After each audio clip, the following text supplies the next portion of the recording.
Pokemon Champions allows us to finally use Eternal Flower Floette after 13 years, and while everyone's freaking out about its busted Mega Evolution, I've been using it a little bit differently. I use its base form with a Choice Scarf to outspeed and eliminate unsuspecting threats like Sneasler. With the Flower Veil ability, you can also pair this with Serena to keep it from being statused or intimidated by Incineroar, while Serena protects them both from priority moves with its Queenly Majesty. Let's see how well this combo can do. Game 1, we're up against a bulky balance team with a Sandcore and Mega Floette, so Serena looks really good here, because they do have Incineroar and Fake Out, so I do lead off with my combo of Floette and Serena together. And thankfully I do get the prediction correct, and we do lead into Incineroar and get protected against Intimidate. And now we're just going to go for damage with Floette, as the opposing Rotom actually tries to burn my Serena because I don't think they know what Flower Veil does, which I don't really blame them.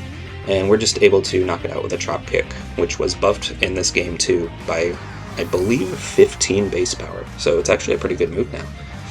And Incineroar's just going to go for Parting Shot into what he assumed was Mega Floette, Click and Calm Mind. Totally understandable play. Now he's going to pivot out into Tyranitar, set the sand up, and do some damage to me. Totally fine with me. I'm in a pretty good position, their Rotom is completely out of play, and in comes Incineroar again. In case he didn't see it the first time, my Serena is going to not get intimidated because of Flower Veil. Now the Tyranitar just goes for Protect, which is unexpected for me because I'm used to it not having Protect because it's Assault Vest. Bad play there to low kick that, but at the end of the day it's okay because even though the Incineroar is going to click Flare Blitz into me here in a second, I do have the Aqua Berry, and it will let me live pretty comfortably. So Serena is going to be able to threaten Tyranitar next turn when it can't Protect. So, looking pretty good right now. We do start taking storm damage. Not storm damage, bro. What? This isn't Fortnite. Sand damage. And we can see the turn order there because they didn't make sand tick everyone at once. And unfortunately here, I make a big mistake and underestimate how fast Mega Tyranitar can be. Because I thought even after a Mega I would still outspeed it with my Serena. But unfortunately, despite having some good speed investment on my Serena, I'm actually going to get outsped and die to the Rock Slide, so that's really bad for me because I thought Serena was going to clean up, but unfortunately it cannot. And now Incineroar is just going to go for Parting Shot again and weaken my Floette even further, so now I'm definitely going to want to get it out of there because I'm locked into Dazzling Gleam and not doing too much, and there's an Excadrill in the field now, so Floette's going to die if I don't switch it out. In comes Garchomp, and I switch my Floette out for my Skarmory, which is the perfect switch-in for Floette because it's immune to poison and it resists steel. So I'm going to take a lot of damage there because it was a crit. And now the Tyranitar is going to go for the Dragon Dance, which is really scary and explains why he had some speed investment, because he wants to probably outspeed a lot of stuff with one Dragon Dance, as we just go for Earthquake. And bring both of them down to 1 HP. Tyranitar is crazy fat. And Excadrill just has the Focus Sash, which is totally reasonable. It's not the bulkiest Pokemon, and you want to keep it alive to abuse Sand.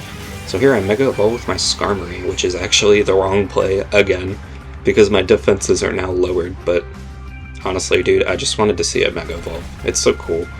So yeah, I take a lot of damage from that Rock Slide, and now the Mega Tyranitar is actually going to be able to knock out my Skarmory with its own Rock Slide. And now my Garchomp has to power through 2 Rock Slide flinches to hit them both with Earthquake and win the game for me. So I'm praying he doesn't flinch. Please, Garchomp. And yes, he does power through and uses Earthquake and eliminates both of those threats immediately. So down goes the Tyranitar, and down goes the Excadrill. And now the game is pretty much over because all they have is Incineroar. And I can just bring in my Floette to outspeed and hit it with a Moonblast and kill it instantly. So we're able to defeat Matarazard. GG's. And now we move on to game number 2. Game 2, we're up against a Mega Delphox team with a Sneasler on it. So I'm hoping that because I have Incineroar, they lead Sneasler, and they do. This works literally every time, by the way. If they see Incineroar, they lead Sneasler with White Herb. So bring out my signature combo to block the Fake Out, and I am able to outspeed the Sneasler outright with the Light of Ruin and blow it off the face of the earth. So that's amazing for me. because the Sneasler thought he could die or claw me to death, but he never had a chance in the world. He actually did. Light Everyone can miss 5% of the time. As Aerodactyl goes for the dual wing beat, but I'm bulky enough to survive it. And now Serena is able to go for the triple axle, and all I have to do here is land all 3 hits, which I do, and we are able to knock it out in 1 turn through Focus Sash. So that's just about as good of a lead as you can ever expect in a game, knocking out both of their leads in 1 turn. So things are looking really good for me right now, as they do send out the Rotom and the Garchomp to click Disquake together likely. I just protect with Serena to see what they're going to do. And the Garchomp actually does outspeed me, which was not expected, so that is a Scarf Garchomp. Fortunately, Floette is able to live, and go for a second Light of Ruin into the Rotom just to weaken it. And knock itself out and get a free pivot into something else in the back. So Floette did a great job this game. Unfortunately, I didn't go for the Garchomp because I thought it would protect, and the Rotom was Scarf, but I was wrong there.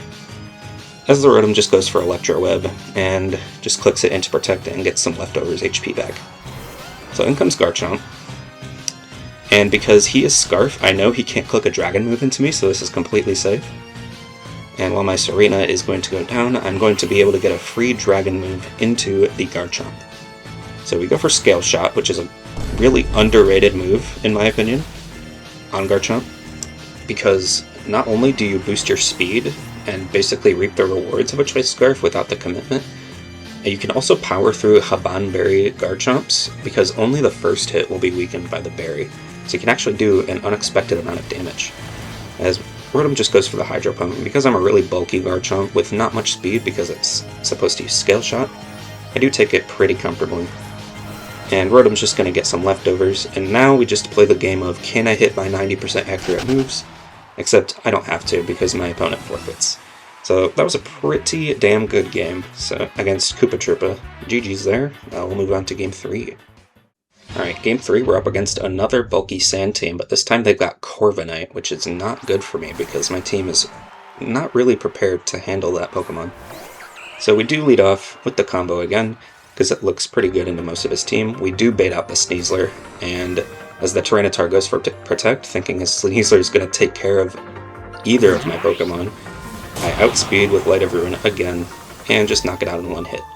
They're never Focus Sash if they lead, by the way. Never. You can quote me on that.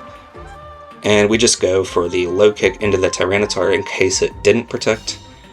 And it did, but that's just fine. What else was I going to do this turn? We take some Sand Chip. As out comes the Corviknight, this big-ass threat that I cannot hit for anything, so I bring Floette back and send out Skarmory. As Tyranitar actually withdraws here, and goes into Garchomp expecting the low kick, which would not do that much damage. Fortunately, I predict a switch, and go for Triple Axle, thinking it was going to be either Sinistcha or Garchomp. Fortunately for me, it was Garchomp. Also, unfortunately, I do take a lot of Rough Skin recoil.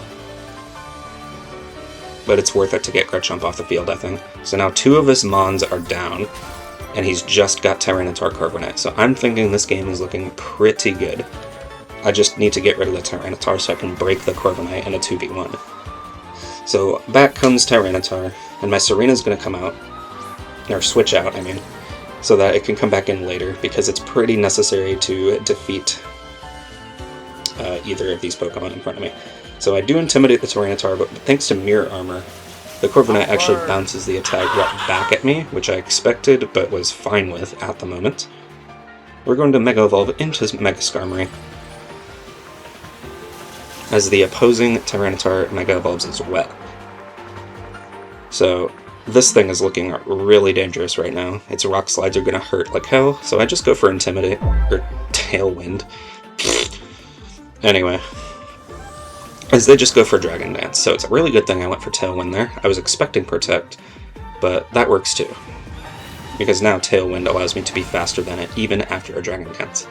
As Corviknight goes for Brave Bird into my Incineroar, does 100 damage, because it didn't get attack dropped. That's more damage than I was expecting.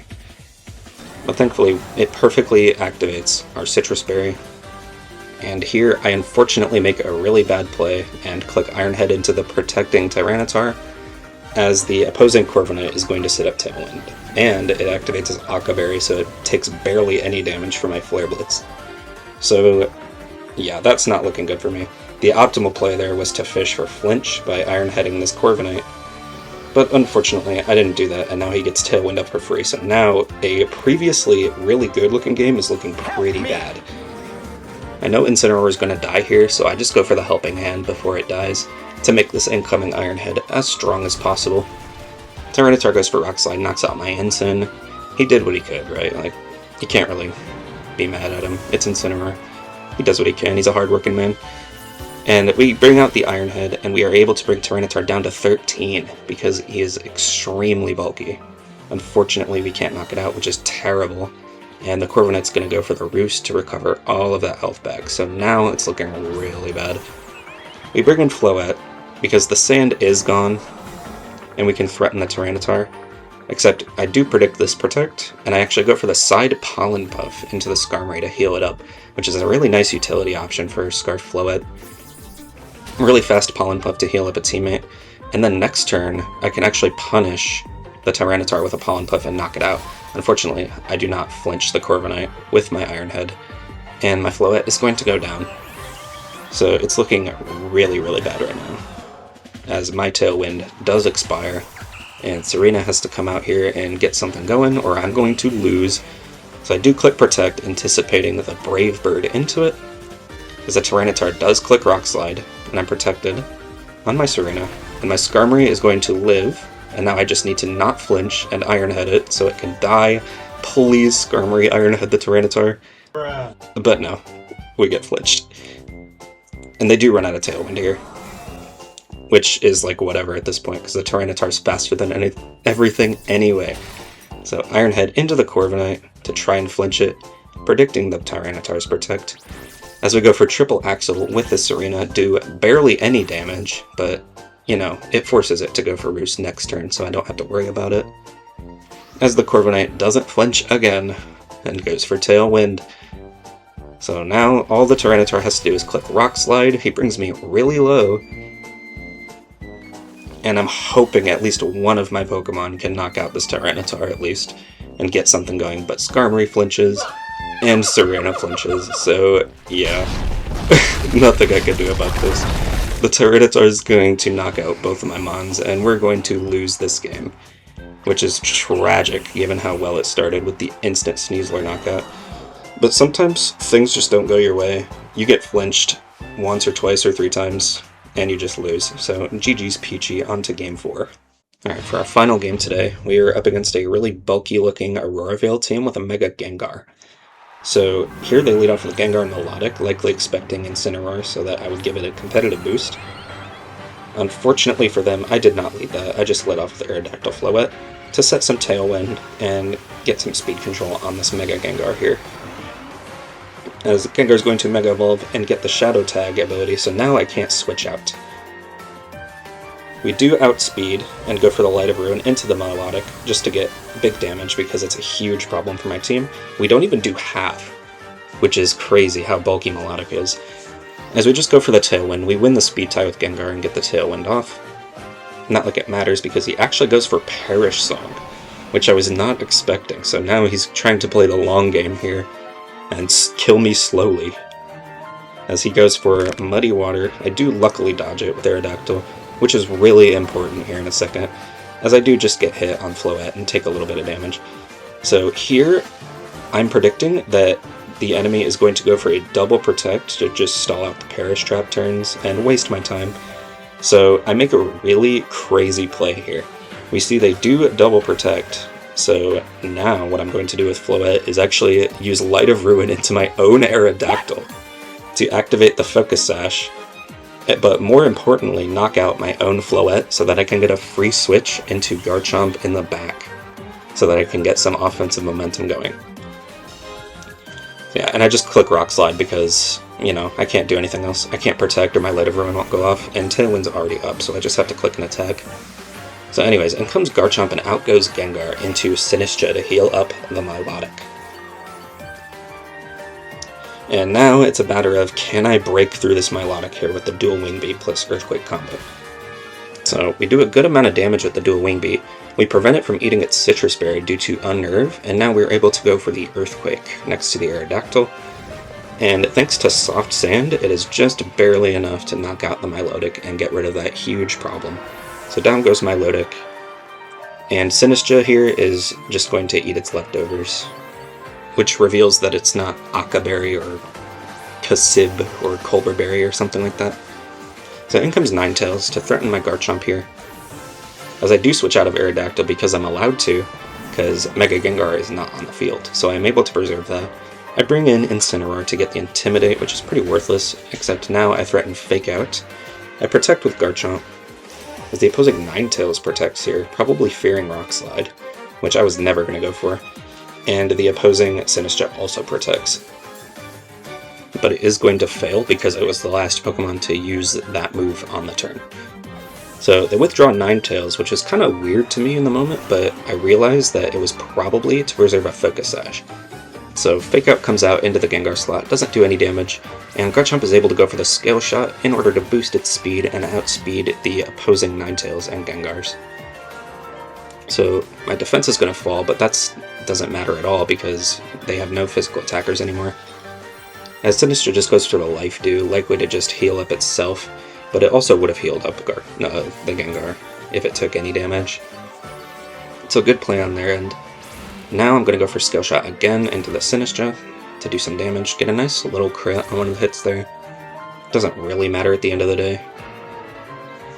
And we're going to boost our speed again.